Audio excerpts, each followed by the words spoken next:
Copy trading එකට එකතු වෙන්න ඔන්න දැන් අවස්ථාව තියෙනවා.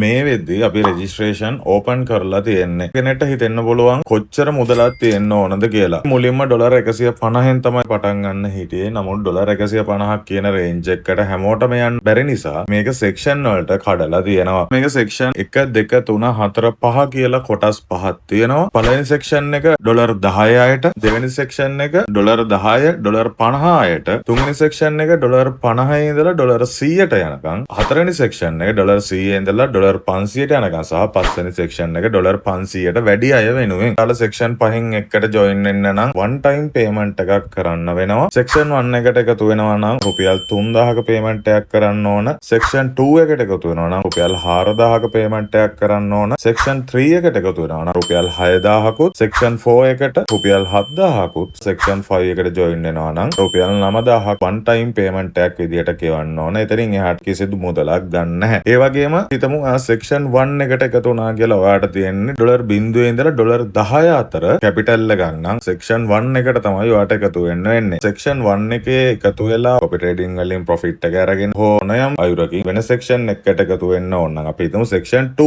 එකට. එතකොට ඔයා අමතර මුදල ගෙවලා එකතු වෙන්න පුළුවන්. මොකද සෙක්ෂන් 1 එක රුපියල් 3000යි, සෙක්ෂන් 2 එක රුපියල් 4000යි. එතකොට එතන බැලන්ස් එකක් තියෙනවා රුපියල් 1000ක. ඒ අදාළ බැලන්ස් එක ගෙවලා ඔයාට එකතු වෙන්න පුළුවන්. හේතුව එක සෙක්ෂන් account එකේ කැපිටල් එක අනුව තමයි කැඩෙන්නේ. මේක ඔටෝමැටිකලි සින්ක් වෙනවා අපේ සිස්ටම් වලට. එහෙම වුණාම අපි හිතමු ඔයා ඉන්නේ සෙක්ෂන් 3 එකේ. හැබැයි ඔයා අපිට දීලා තියෙන සෙක්ෂන් 1 එකේ. ඔයාගේ සෙක්ෂන් එක ඔටෝමැටිකලි අපි සින්ක් වෙන නිසා අපි ගන්න ට්‍රේඩ් එක ඒ හැමදේම ඔයාටත් ඒ විදිහටමයි වැටෙන්නේ. සෙක්ෂන් 1 එකට අපි පුළුවන් අඩුම ස්ටේක් එකෙන් යනකොට ඔයාගේ සෙක්ෂන් 3 එකේ account එකක් තියෙනවා නම් ඔයාට අර එන profit gain එක ලැබෙන්නේ නැහැ. ඒ වගේම ඔයාගේ account එකට කොච්චර කරත් දාල මාසෙට අපි යන්න හදන ගේන් එකට යන්න පුළුවන් හැකියාවක් නැති වෙනවා. හරියටම ආයේ කැපිටල් එකට ගැලපෙන සෙක්ෂන් එක තෝරගන්න සහ අදාළ සෙක්ෂන් එකෙන් ඔයා එක්සිඩ් වුණාට පස්සේ අනිත් අදාළ සෙක්ෂන් එක තෝරගන්න. එතකොට කිසි ප්‍රශ්නයක් නැතුව කරන්න හදාන යන මාස ගේන් එක කරගෙන යන්න පුළුවන්. තුන්වෙනි කාරණය තමයි දැන් කෙනෙක්ට හිතන්න පුළුවන් අපි කොච්චරක් ගේන් එකක් දෙනවද කියන එක. මුලින්ම කියන්න ඕන කොපි ට්‍රේඩින් කියන්නේ account flip කරනවා කියන එක නෙමෙයි. කොපි ට්‍රේඩින් එකේදී වෙන්නේ මේක long term හරියට වැඩ ටික කරගෙන යන එක.